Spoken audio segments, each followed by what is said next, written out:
Welcome to the Slop Temple. We pray this video helps. You'll start by checking your phone and opening the first app.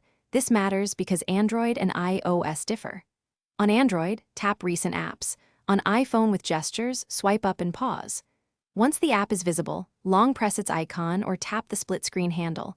On iPhone, use Slide Over first. Make sure notifications are muted to avoid interruptions. Now position the first app into the top or left pane so you can add the second app immediately. Next, bring in the second app so both run side by side. On Android, drag the second app from Recents into the empty pane or tap its split option. On iPad/iPhone, use the dock to drag up an app into Slide Over, then convert to Split. Once both apps appear, use the center divider to resize each pane for reading or typing. Make sure rotation lock is off if you need landscape. Once sized, test interactions like copy-paste and multi-touch to confirm usability.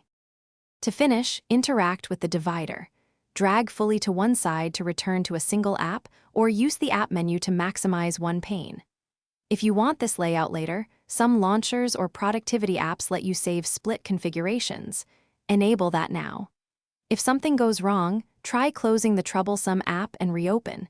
If persistent, clear the app cache or restart the phone. One quick tip: update your OS. Many split-screen issues stem from outdated system or app versions, so apply updates before retrying. Thanks for watching. Consider subscribing if we helped you.